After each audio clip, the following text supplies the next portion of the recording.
Mathematics हमें बताता है पूरक का कॉन्सेप्ट, और ये पूरक के कॉन्सेप्ट से आपका मल्टीप्लिकेशन टाइम बहुत रिड्यूस हो जाता है। तो सपोज करो मुझे मल्टीप्लाई करना है 102 इंटू 104। अब 102 का पूरक क्या होगा?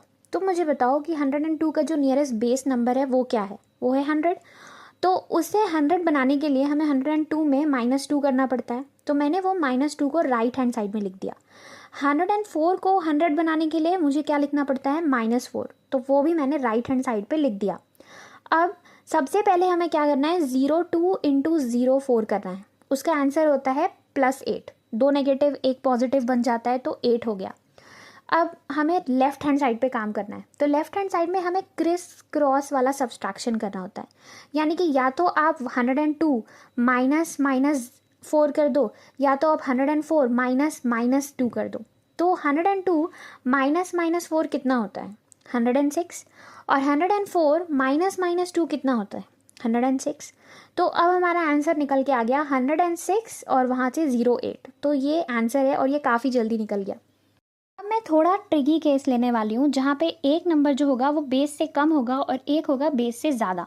तो लेट्स मल्टीप्लाई 97 एंड 105।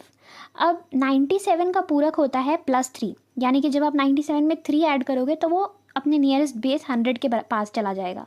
वहीं 105 का पूरक होता है -5, क्योंकि जब आप 105 में से -5 को ऐड कर दोगे सिंपली, तो वो 100 हो जाएगा। तो मैंने इस तरीके से लिख दिया 97 स्पेस देके +3 और 105 और उसमें कुछ स्पेस देके -5।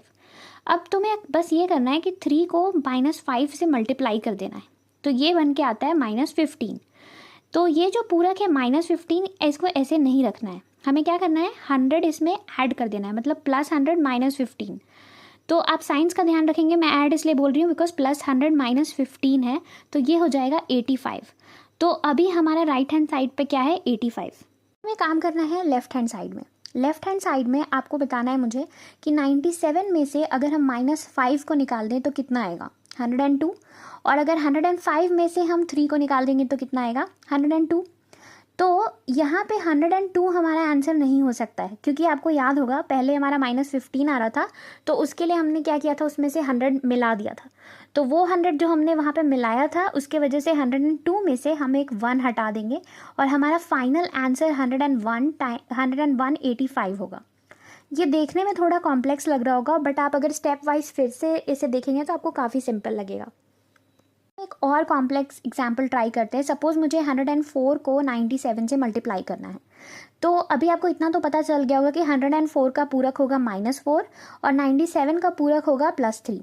तो +3 को अगर हम -4 से मल्टीप्लाई करेंगे तो -12 आ जाएगा। और जैसा कि मैंने आपको बताया था कि ऐसे पूरक को -12 में नहीं रखना है, उसमें हमें 100 मिला देना है। तो 100 -12 कितना होता है? 88। 88 मैंने लिख दिया। अब मुझे क्या करना होता है? सब्सट्रैक्ट करना होता है क्रॉस वाइज, यानी कि 104 -3 या फिर 97 -4। दोनों ही केस में हमारा आंसर कितना आ रहा है? 101। लेकिन इस 101 में से मुझे 1 इसलिए हटाना पड़ेगा क्योंकि मैंने पहले अपने से एक 100 इंट्रोड्यूस किया था उस 12 में से हटाने के लिए, तो मुझे 88 मिला था। तो क्या होगा यहाँ पे आंसर? 188।